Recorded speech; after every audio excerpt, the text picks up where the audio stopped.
Alhamdulillah wassalatu wassalamu ala Rasulillah wa ala alihi wa sahbihi wa mawalah. Asyhadu an la ilaha illallah wahdahu la syarikalah wa asyhadu anna Muhammadan abduhu wa rasuluhu alladzi la nabiyya ba'da amma ba'd.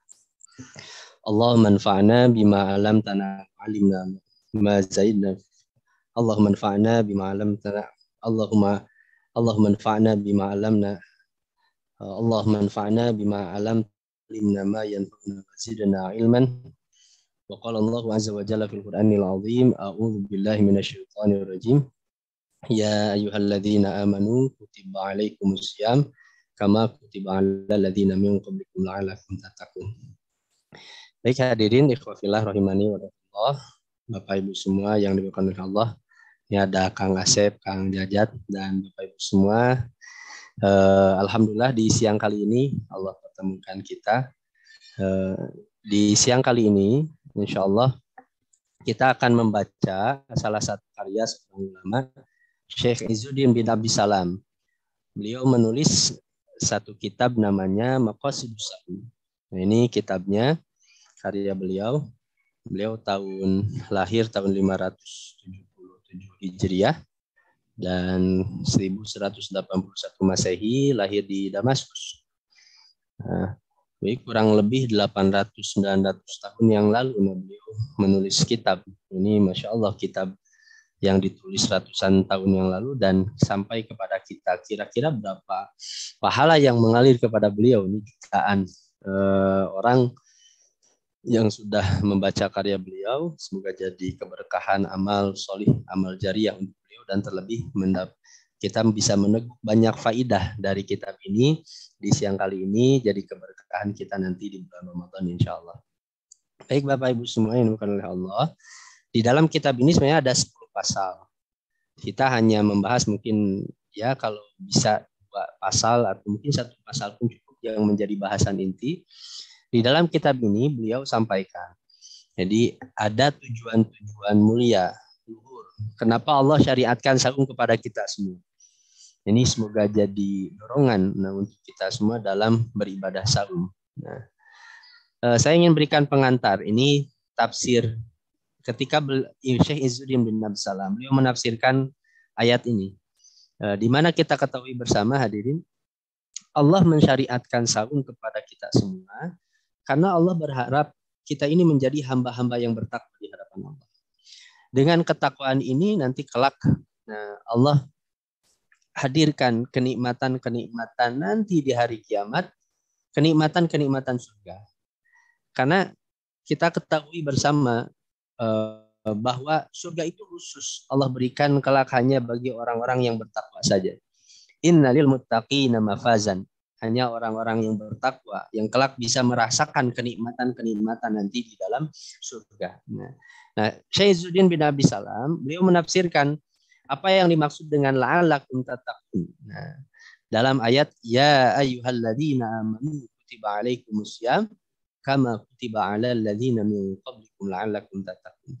Kata beliau, la'allakum tattaqun dalam ayat ini, la'allakum tattaqun nar bisawmih.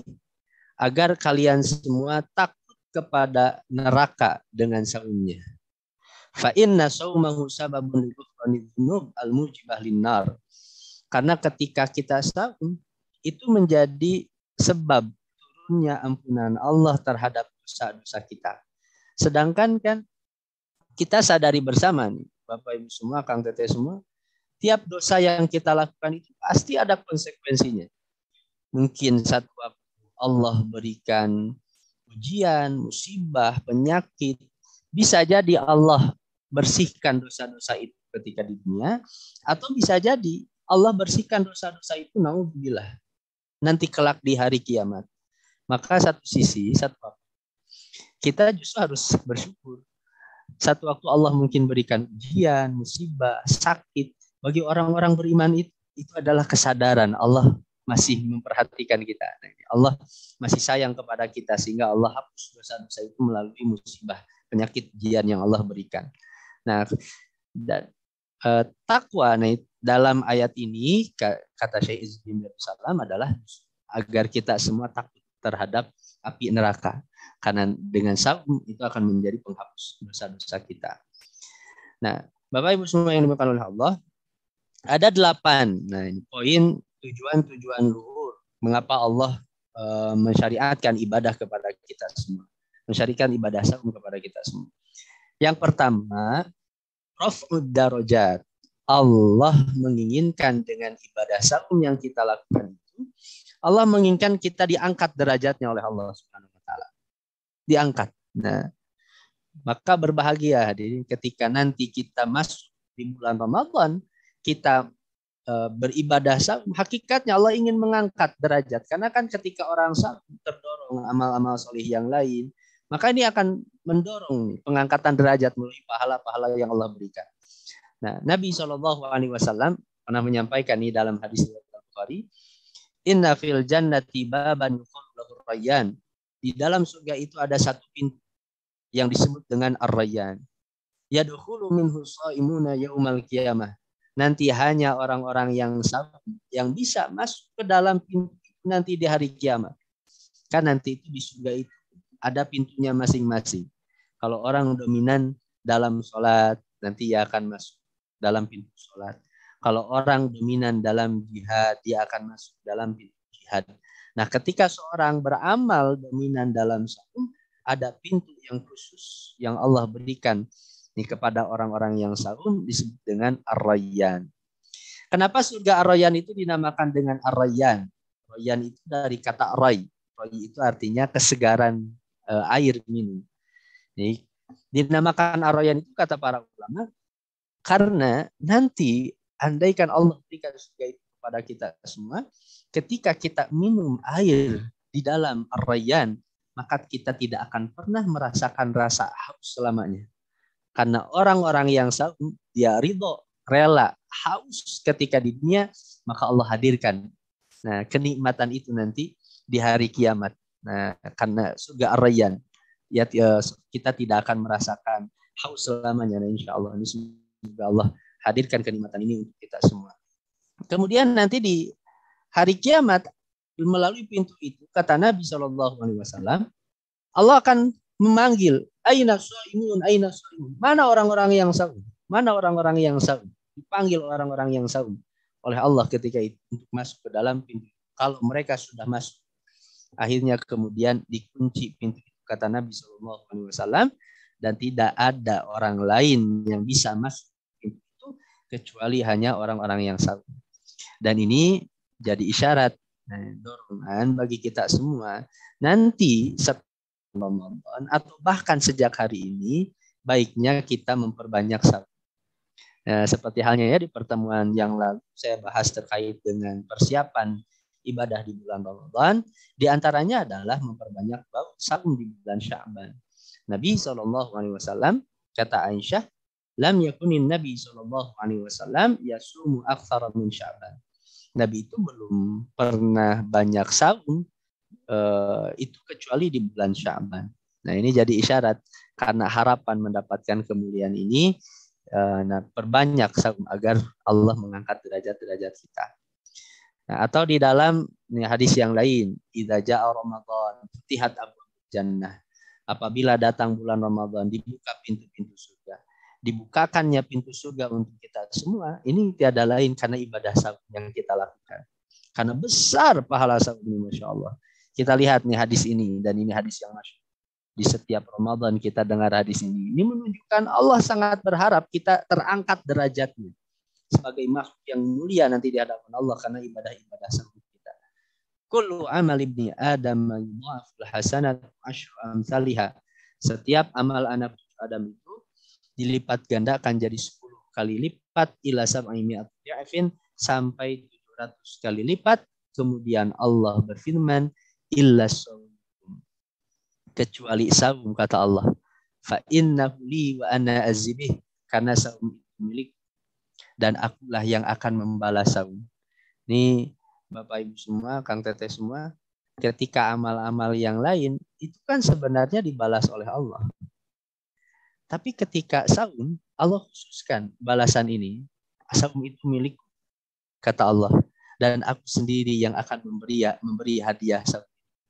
Ini jadi isyarat bahwa amal saum pahalanya bahkan bisa jadi lebih daripada 700 kali lipat. Makanya kata para ulama, orang nanti saum di bulan Ramadan, apalagi bulan Ramadan bulan mulia.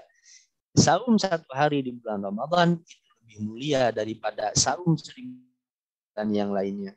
Ini mulianya bulan Ramadan. Nah, Nabi kemudian melanjutkan, ya da'u syahwatahu wa ta'amahu min ajli. Dia meninggalkan syahwatnya, makanannya karena diri. Lisaimi farhatan. Bagi orang yang saum itu ada 2 kebahagiaan. Farhatun inda fitri. Kebahagiaan ketika berbuka karena sudah memuntaskan saumnya dari terbit fajar sampai tenggelamnya matahari. Wa farhatun inda liqa'i rabbi. Dan kebahagiaan ketika bertemu dengan Allah Subhanahu wa taala nanti, orang-orang yang mendapatkan balasan yang berlimpah. Wala khulufu fihi atyabu min indallah min rihil mis. Dan mulut orang-orang yang saum itu lebih wangi daripada wangi kasturi. Ini kiasan. Ada yang memahami apa adanya di dunia, ada yang memahami bahwa ini kiasan nanti di hari kiamat Allah akan berikan balasan yang istimewa. Nah, diangkat derajatnya orang-orang yang saum. Nah, kemudian Bapak Ibu semua, di antara tujuan syariat ibadah saum yang kedua itu adalah takfir khotiat. Allah menginginkan dosa-dosa kita dihapus oleh Allah Subhanahu wa taala. Kita akui, kita sadari, kita ini selama 1 tahun ini dari sejak Ramadan tahun kemarin, kita ini pernah berbuat dosa. Kita pernah berbuat salah, bahkan mungkin banyak kita melakukan kesalahan. Dan bulan Ramadan itu adalah ajang, kesempatan bagi kita semua untuk membersihkan dosa-dosa kita. Sebagai ajang istighfar tobatnya dengan melalui ibadah saum. Nah, Nabi SAW menyampaikan as-shalawatul khams, salat yang 5 waktu, wal jumu'ah ila jumu'ah, dan Jumat terhadap Jumat yang lain, kata Nabi. Ramadan ila Ramadan, bulan Ramadan terhadap bulan Ramadan yang lain, mukaffirat ma bainahunna, ada penghapus dosa. Nah, di antara Ramadan dengan bulan Ramadan. Nah, karena kasih sayang Allah hadirkan penghapusan dosa antara Ramadan terhadap Ramadan itu. Idza jitanaba al-kabair, apabila dia menjauhi dosa-dosa besar. Nah, ini catatannya. Jadi dosa apa yang diampuni nanti di bulan Ramadan itu? Kata para ulama, termasuk Imam An-Nawawi, itu dosa-dosa kecil. Nah, tapi kalaupun dia memiliki dosa-dosa besar, kalau kata Imam An-Nawawi, dia bisa diringankan karena saum di bulan Ramadan. Nah, diringankan dosa-dosanya. Karena memang dosa-dosa besar itu, Bapak Ibu semua, itu wajib dengan tobat. Nah, dia harus bertobat kepada Allah, dia berhenti, kemudian menyesal, tidak mengulanginya lagi, baru kemudian akan diampuni dosa-dosanya. Kalau seorang misalnya dia melakukan dosa besar, tapi dia tidak tobat, nah ini syaratnya dosa besar itu tobat. Nah, kemudian, syarat ampunan saum nanti di bulan Ramadan itu, Nabi ini memberikan syarat. Ini hadis yang masyhur ya, yang sering kita dengar. Man shoma Ramadhana imanan wahtisaban. Syaratnya itu adalah imanan wahtisaban. Kalau kata Imam Al-Khattabi dalam Fathul Bari, yang disebut dengan imanan wahtisaban itu sederhananya, ketika kita saum, kita yakin seyakin-yakinnya bahwa ini adalah perintah Allah. Wujud ketundukan kita kepada Allah. Kita menahan haus dan lapar. Kita ridho sebagai hamba Allah. Kita ridho saum 1 bulan lamanya. Nah, ini iman, yang disebut dengan iman. Karena berapa orang mungkin saum karena dorongan keluarga, karena memang malu kepada rekan. Bagi orang yang beriman, kita tidak peduli orang saum atau tidak. Kita yang hanya diperhatikan itu adalah diri kita. Saum ini adalah sebagai melaksanakan perintah Allah. Allah memerintahkan kita sebagai hamba Allah. Yang kedua, syarat diampuni saum itu adalah ihtisab. Nah, ihtisab. Apa ihtisab itu? Nah, kalau kata Imam Al-Khattabi, ihtisab sederhananya ar-ragbah fi thawabih thayyibatan nafsu wa ghairu mustasqilin li ayyami. Kita menjalani ibadah saum merasa bahagia, gitu. Merasa nikmat, itu kata Imam Al-Khattabi. Jadi ketika saum di bulan Ramadan itu jadi kebahagiaan. Kita bisa saum itu bahagia meskipun lapar dan haus. Kan biasanya orang kalau haus dan lapar itu gak suka. Tapi kalau karena ihtisab, mengharap pahalanya, hati yang begitu bahagia ketika saum dari terbit fajar sampai tenggelamnya matahari. Kemudian ketika melewati saum-saum itu, kata Imam Al-Khattabi, dia tidak merasa berat melalui saum-saum itu. Nah, dan ini yang harus kita lakukan nih selama satu bulan saum di bulan Ramadan. Rasakan jadi kenikmatan. Justru kalau ketika kita menikmati saum itu, nanti waktu tidak akan terasa, begitu cepat berlalu. Tapi kalau orang itu tidak menikmati saum, itu perasaan akan lama. Sedikit demi sedikit lihat jam, karena tidak sabar ingin bertemu dengan maghrib. Seperti beginilah analogi sederhananya. Kalau kita melakukan pekerjaan yang kita tidak sukai, misalnya kita menunggu rekan teman sudah buat janjian, kadang 1 jam saja itu terasa lama. Tapi kalau kita melakukan sesuatu yang kita suka, kita hobi terhadap hal itu, kadang 1 jam itu, bahkan 2 jam, 3 jam itu begitu cepat. Begitu pula saum di bulan Ramadan, kalau jadi kenikmatan bagi kita, kadang kita merasa begitu cepat saum itu, karena kita menjadi kebahagiaan, laparnya, hausnya jadi kebahagiaan. Nah, ini syaratnya ampunan dari Allah Subhanahu wa taala.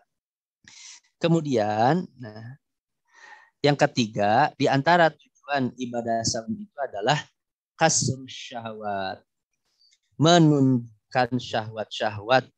Innal ju' wal dhama yaksirani syahwat. Sungguh lapar dan haus itu mampu menundukkan syahwat-syahwat kita. Dosa itu tiada lain pasti dorongan syahwat. Orang tidak peduli dengan harta-harta yang haram, itu karena syahwat harta. Orang tidak peduli dengan lawan jenis, apakah dia tidak peduli apakah halal dengan haram, karena pasti syahwat yang mendorong itu. Termasuk dalam hal jabatan, orang tidak peduli menzalimi orang lain, mengambil hak orang lain, itu karena syahwat. Ketika saum, maka syahwat itu akan ditekan, diredam. Nah, dorongan-dorongan bermaksiat itu akan diredam. Nah, ini di antara tujuan yang ketiga. Keempat, di antara tujuan zuhur ibadah saum itu, kata Syekh Izzuddin bin Abdissalam, takfirus sedekah, memperbanyak sedekah. Memperbanyak sedekah. Dan memang kan kita rasakan, ya Kang Teteh semua, ketika masuk bulan Ramadan, orang begitu ramai, itu senang memberi makanan, memberi hadiah, rumah-rumah yatim begitu berlimpah, dan itu ya, orang senang memberi. Itu dari mana? Karena dasarnya dari saum. Ketika orang lapar, maka orang semakin peka ini kepada orang lain. Orang itu semakin peka. Kalau orang lapar akan ingat seperti ini ya, rasanya lapar. Tiap hari kita kenyang, tiap hari kita makan dan minum dengan minuman-minuman yang segar. Tapi nanti masuk bulan Ramadan, kita akan merasakan haus, kita akan merasakan lapar, sehingga hati kita akan lebih peka kepada orang lain. Yang mungkin orang lain jangankan makan kenyang dan enak, untuk menemukan makanan saja sulit. Nah, ini ada satu riwayat kata Syekh Izzuddin, balagana anna Sulaiman alaihi salam la ya'kulu hatta ya'kula jami'ul muta'alliqin. Nabi Sulaiman alaihi salam, dia tidak mau makan kecuali orang-orang di sekitarnya makan. Nah, ini luar biasa nih, Masya Allah. Kemudian ditanya Nabi Sulaiman itu, kenapa beliau tidak mau makan sampai orang-orang di sekitarnya makan? Nah, beliau mengatakan, akhafu an ashba'a wa ansal ja'i'a, aku khawatir. Nah, ini kata Nabi Sulaiman, jika aku kenyang, wa ansal ja'i'a, aku akan lupa kepada orang-orang yang lapar. Ini saum, orang akan terdorong memperbanyak sedekah sehingga ingat kepada orang-orang yang lapar. Nah, kemudian yang kelima, di antara tujuan ibadah saum itu ialah tawfirut ta'ah, memperbanyak ketaatan kepada Allah. dan kita rasakan kan di bulan Ramadan itu. Karena saum orang banyak bertilawah, karena saum orang mampu tiap malam hadir sholat tarawih, hadir sholat malam di setiap bulan Ramadan. Karena saum orang begitu giat nanti Lailatul Qadar. Karena saum orang senang bersedekah berderma. Karena saum, karena saum itu. Nah, ini kata Syekh Izzuddin beliau menggambarkannya seperti ini. Li'annahu tadzakkara ahlin nar. Karena orang-orang yang saum akan ingat laparnya penghuni neraka. Akang teteh semua. Para penghuni neraka itu mereka lapar bukan merasakan lapar satu hari, 2 hari. Ribuan tahun, jutaan tahun andaikan mereka kekal di dalam neraka, mereka tidak akan merasakan sedikit pun makanan yang enak. Mereka tidak akan merasakan sedikit satu tetes pun air yang segar ketika berada di dalam neraka. Para penghuni neraka. Ini di hadis riwayat At-Tirmidzi ya. Dan satu riwayat mengatakan yulqa ala ahlin nar. Nanti para penghuni neraka itu ditimpa al-ju', rasa kelaparan yang kelaparannya itu sebanding dengan panasnya api neraka. Sekarang ini Kang Tetes, siapa yang tahu di sini bahwa api neraka itu berapa kali lipatnya api dunia? Nabi SAW sampaikan. Kira-kira berapa kali lipatnya? Kan di hadis riwayat Muslim Nabi menyampaikan panasnya api neraka itu 70 kali lipat dunia. Kalau misalnya di dunia ada orang sangat lapar, itu hanya satu bagiannya saja. Yang ia nanti kelak akan di dalam neraka 70 kali akan lebih merasakan lapar. Wa dham'ahum, orang yang saum akan merasakan haus nanti. Kita akan merasakan seperti ini nanti orang lapar, haus. Seperti itu nanti para penghuni neraka akan merasakan dan selama-lamanya. Nah, fahassahu dzalika ala taktsiri ta'at, dan hal itu akan mendorong seorang untuk memperbanyak ketaatan kepada Allah liyan juga minan nar, agar ia selamat dari panasnya api neraka.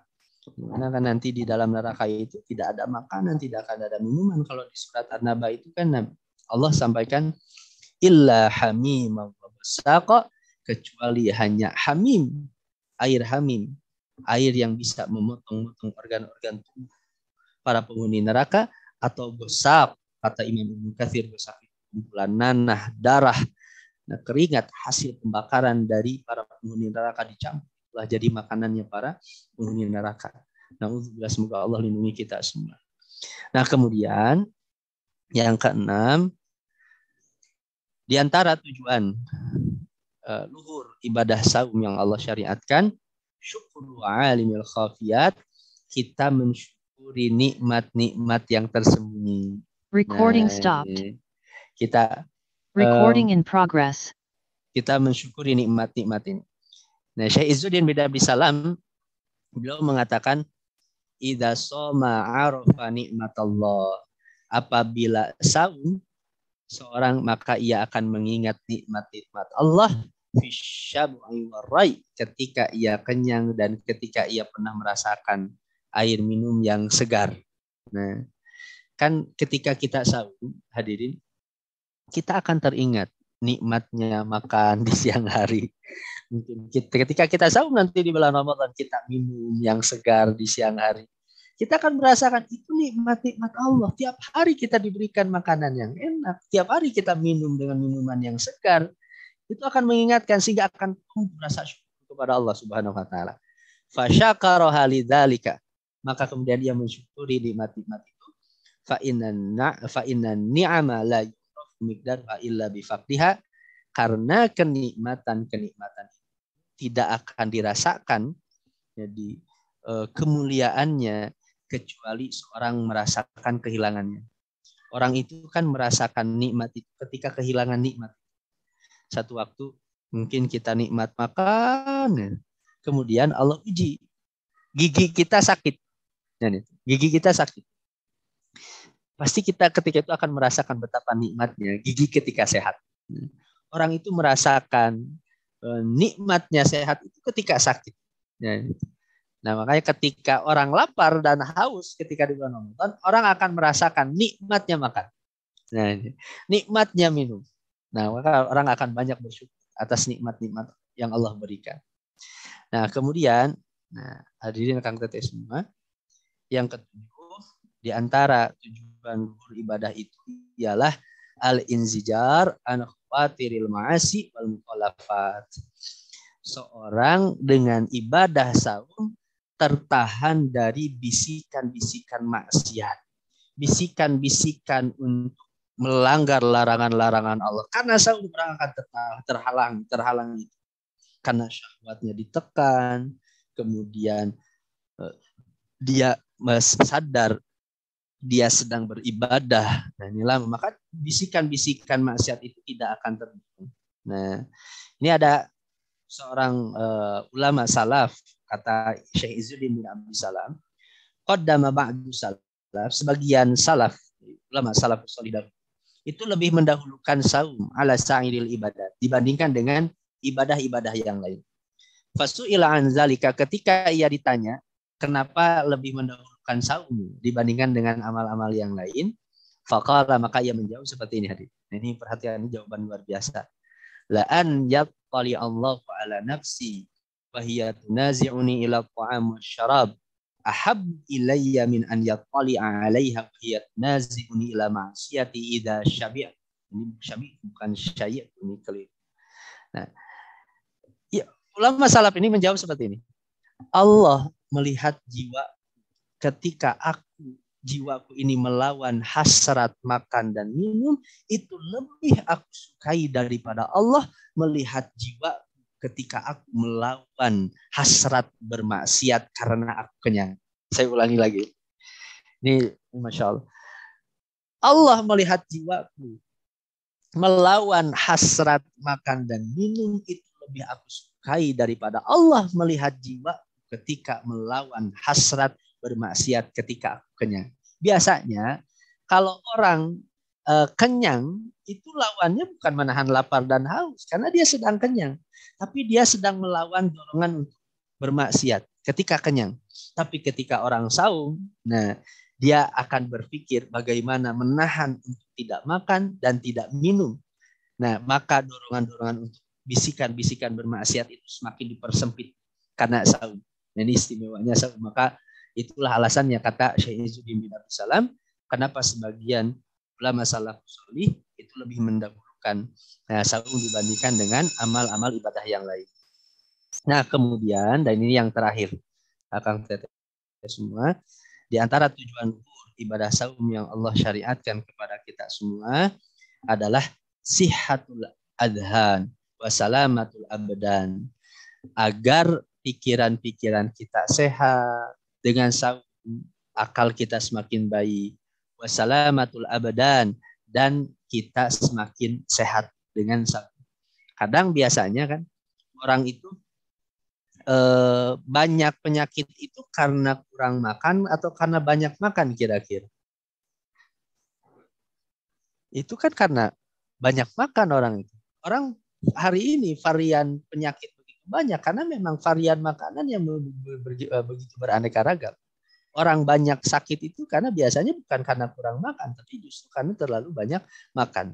Kan Allah hadirkan saum, Allah sehatkan kita. Allah sehatkan hati kita. Karena saum Allah kuatkan, Allah sehatkan jasad kita. Seluruh bagian dari diri kita Allah berikan kesehatan, kebaikan. Ini kemuliaan kita semua.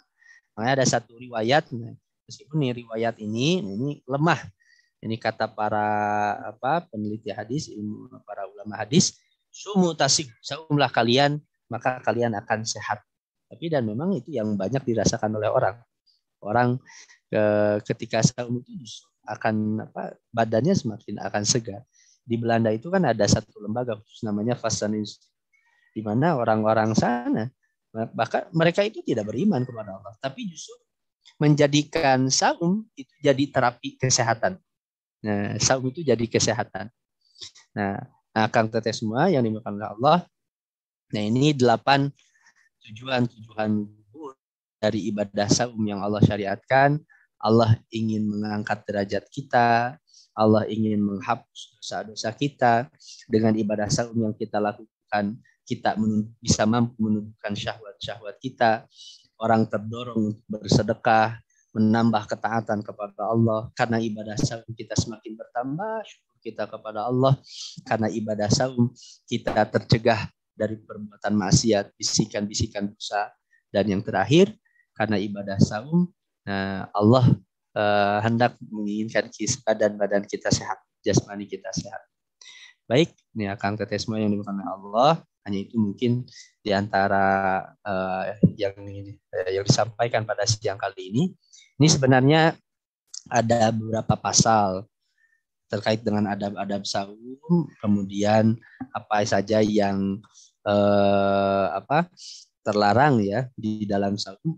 Nah, ini di antara adab-adab saum, namun karena waktunya terbatas ya hanya dari 13 sampai 15, jika ada yang ditanyakan. Ini adab-adab saum, menjaga lisan, anggota badan dari dosa, menyampaikan wudu. Kemudian ketika kita diajak makan ya, menyampaikan itu dengan baik, berdoa ketika berbuka dengan kurma dan air, mengakhirkan saum dan menyegerakan berbuka. Ini di antara adab-adab yang dicatat oleh Syekh Izzuddin bin Abdussalam dalam kitabnya Maqasidus. Mungkin hanya itu pada siang kali ini. Sisanya mungkin jika ada yang ingin ditanyakan, disampaikan, boleh silakan di kesempatan. Mangga Kak Kadit.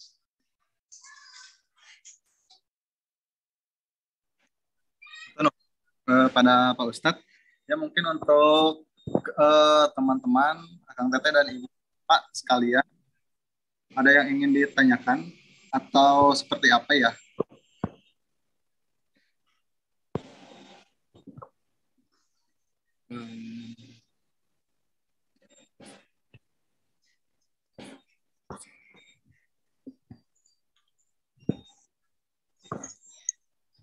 Halo. Masih banyak sebenarnya bahasan ini akan bisa biasanya kalau karya-karya para ulama yang sudah banyak terjemahnya. Nah, ini sebagai bekal bisa dibeli. Ini hanya salah satu pasalnya saja jadi bahasan inti. Itu tujuan-tujuan dalam beribadah. Itu adab. Nah, ini bahasan yang terkait dengan adab-adab saum, apa yang harus dijauhi. Kemudian termasuk beliau bahas dalam kitabnya terkait dengan saum-saum sunnah apa saja. Hanya 60 halaman kita ringkas. Kiranya bagus sekali kalau jadi bekal kita menghadapi bulan Ramadan.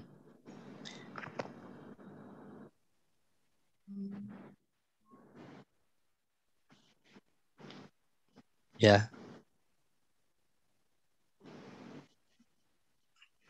Ya. Ya, mangga Kang Jaka. Nih Kang Jaka di salah satu anggota pemuda Persis. Ini para ulama menyampaikan ibadah-ibadah saum sebenarnya Allah yang membalas. Begitu.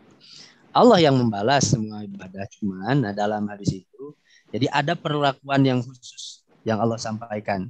Jadi untuk saum ini seolah-olah Allah yang semua amal ibadah pun Allah yang balas, tapi ini menunjukkan kekhususan dan besarnya pahala saum yang hendak Allah berikan sehingga Allah mengungkapkan seolah-olah Allah yang langsung membalaskan. Semua ibadah pun yang membalas itu Allah. Allah memberikan juga kenikmatan-kenikmatan nanti di hari kiamat itu Allah, tentu bukan malaikat secara hakikat. Tapi ini Allah sampaikan ana azzibih, aku yang membalas itu. Ini menunjukkan seolah-olah Allah itu ini kekhususan dari Allah. Kalau kata Imam Ibnu Hajar itu ana azzibih, karena memang hanya ibadah saum orang yang benar-benar bisa ikhlas itu hanya saum. Orang bisa menahan lapar dari subuh sampai maghrib itu dia pasti karena ikhlas karena Allah. Kalau gak ikhlas itu pasti nyumput di kamar Indomie. Kan itu makanya hanya saum yang benar-benar bisa ikhlas karena Allah. Itu kata Imam Ibnu Hajar. Sedangkan berbeda dengan amal-amal ibadah yang lain. Amal-amal ibadah yang lain itu ikhlasnya sulit. Nah, begitu. Wallahu a'lam bishawab.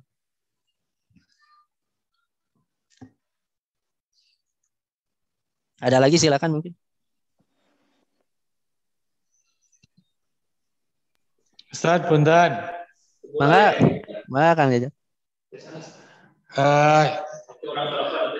Kan tadi sudah ada beberapa poin yang tujuan kita berpuasa. Kalau umpamakan kita melakukan saum, apalagi saum Ramadan, misalkan ini hanya karena ingin sehat, misalkan, atau saum sunat lah biasanya yang ini ya, yang terutama untuk kesehatan. Apakah itu tetap dicatat sebagai amal soleh, walaupun kita niatnya selain ibadah sesuai sunnah, contoh Rasul, tapi juga ingin sehat gitu misalkan. Apakah boleh Ustaz jadi dua niat?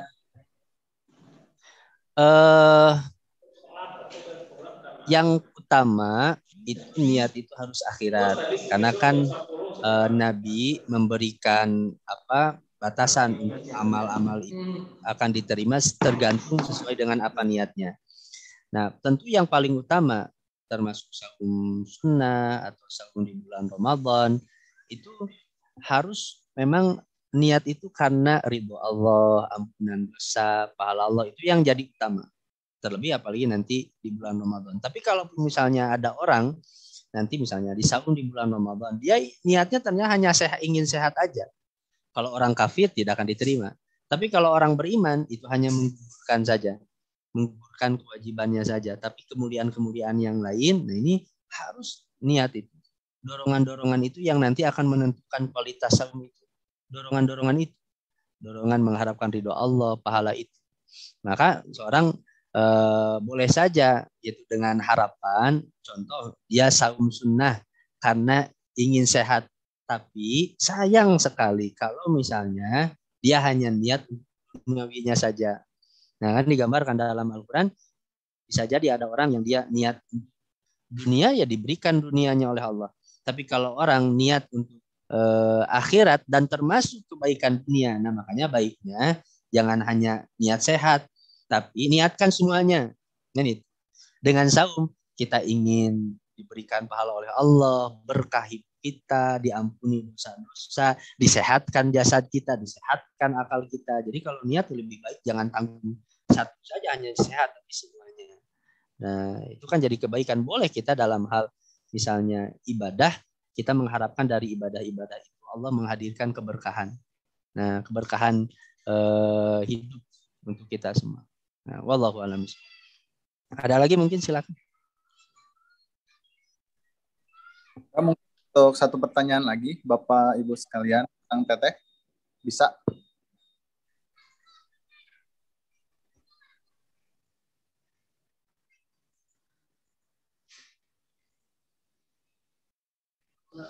Di chat ada tuh yang masuk pertanyaan. Ya. Doa berbuka yang sesuai sunnah, sesuai hadis. Ini para ulama hadis ya yang menyampaikan ini terkait dengan doa. Nah, ada beberapa doa. Kalau termasuk Syekh Izzuddin bin Abi Salam, beliau mencatatkan doa diantaranya doa Allahumma lakasumtu ya, wa ala rizqika aftartu. Nah, itu ada riwayat itu yang pendek ditambah tambahan Allahumma lakasumtu bika aman, itu tanpa tambahan bika aman. Jadi Allahumma lakasumtu, ya Allah hanya karena dirimu aku saum, wa ala rizqika aftartu, dan karena rizkimu aku bisa berbuka. Nah, riwayat-riwayat ini memang dhaif. Tapi kalau nanti kita lihat tahqiqnya dari kitab itu ya, yang saya itu karena ada penguat-penguat yang lain, nah itu bisa terangkat, ada syawahid, jadi ada penguat. Tapi yang memang hasan, derajatnya yang baik, itu hadis riwayat Abu Daud, doa dari Nabi yang zahabal dhama wa talatil uruq wa sabatal ajru insyaallah. Telah hilang dahaga, telah basah tenggorokan, dan telah tetap pahalanya insyaallah. Ini yang insyaallah yang derajatnya hasan. Nah, ini hadis ini meskipun sebenarnya ulama pun ikhtilaf, ada yang mengatakan hadis ini pun lemah. Nah, tapi secara umum ini Bapak Ibu semua, baik menggunakan doa Allahumma lakasumtu, baik ataupun yang zahabal dhama, memang yang lebih baik yang derajatnya kiranya lebih baik yang zahabal dhama. Tapi kalaupun ada orang yang berdoa misalnya dengan Allahumma lakasumtu, boleh saja. Tapi catatannya, kalau dia mengetahui hadis itu adalah hadis dhaif, nah jangan ada anggapan itu adalah dari Nabi. Jadi tapi boleh redaksinya dipinjam. Jadi hadis-hadis dhaif berkaitan dengan redaksi doa itu boleh kita pinjam. redaksinya, termasuk doa misalnya menyambut Ramadan. Allahumma salimna li Ramadan, ya Allah sehatkan Ramadan kami. Wasalim Ramadan lana, ya Allah selamatkan nanti bulan Ramadan kami dari bencana dan musibah. Wasalim minna mutaqabbala, ya Allah jauhkanlah Ramadan dari dosa-dosa dan terimalah Ramadan amal-amal ibadah kami di bulan Ramadan. Hadis itu dhaif, tapi boleh kita pinjam redaksinya. Jadi secara umum hadis-hadis dhaif itu boleh kita gunakan jadi sebagai doa. Mungkin Bapak Ibu semua yang berhafalnya nih, Allahumma lakasumtu wa bika amantu wa ala rizkika aftartu misalnya. Nah itu boleh silahkan digunakan, tapi tadi dengan keyakinan jangan menyandarkan itu dari Nabi. Yang boleh, nah insya Allah yang hasan itu yang dhahabat doma itu. Atau ada riwayat dari sahabat. Ini sahabat Nabi ini buat doa. Abdullah bin Amr itu kalau berbuka itu dalam Musnad Toyalisi kalau tidak salah. Allahumma inni as'aluka bi rahmatika allati wasi'at kulla syai'. Nah itu. Jadi ya Allah, aku meminta kepada dirimu dengan rahmat yang maha luas, aku memohon kepada dirimu untuk mengampuni dosa-dosa. Nah itu boleh pakai, ini doa dari sahabat. Jadi secara umum baiknya ketika berbuka doa apapun yang kita inginkan. Abdullah bin Amr itu ketika berbuka panggil anaknya, panggil istrinya. Ketika itu tidak sibuk dengan makanan, tapi sibuk bermunajat kepada Allah, berdoa. Dan itu yang harus kita lakukan nanti di bulan Ramadan. Di setiap berbuka ada da'watan maturad, doa yang tidak akan ditolak oleh Allah Subhanahu wa taala. Sekaligus doa-doa yang maksur dari hadis. Nah, tambah sekaligus doa apapun yang kita inginkan. Mungkin dalam masalah duniawi kita, bahkan termasuk dalam ya terkhusus dalam ukhrawi kita. Nanti ya dosa-dosa diampuni oleh Allah, minta ketika berbuka. Nah, begitu. Wallahu a'lam bishawab. Ada lagi yang lain mungkin silakan. Ya mungkin cukup ya Pak Ustadz, karena kita keterbatasan waktu ya Pak Ustadz. Oh iya, makasih lah. Punten Pak Ustadz. Boleh Mangga. Mungkin untuk pertanyaan selanjutnya kita dapat di sesi selanjutnya ya, atau di pertemuan selanjutnya. Alhamdulillah untuk kajian siang ini kita sudah selesai. Mudah-mudahan apa yang kita peroleh bisa menjadi amal ibadah untuk kita semua. Dan mudah-mudahan insya Allah untuk puasa di tahun ini kita semua bisa memperoleh makna dan tujuan dari puasa Ramadan tahun ini. Insya Allah. Amin ya. Mungkin cukup sekian ya Pak Ustadz dan Bapak-Bapak Ibu sekalian. Kita akhiri saja langsung untuk kajian hari ini dengan mengucapkan hamdalah. Alhamdulillahirabbil alamin. Doa majelis. Subhanakallahumma bihamdik asyhadu an la ilaha illa anta astaghfiruka wa atubu ilaik. Terima kasih untuk Bapak Ibu sekalian waktunya. Bila ada kesalahan dan kekurangan, sekali lagi terima kasih. Mangga duluan Pak, karena harus bertugas lagi. Mangga atur nuhun Kang Aditnya. Ya, mangga atur nuhun. Mangga Pak Ustadz. Mangga nuhun. Assalamualaikum warahmatullahi wabarakatuh. Waalaikumsalam. Saat atur nuhun.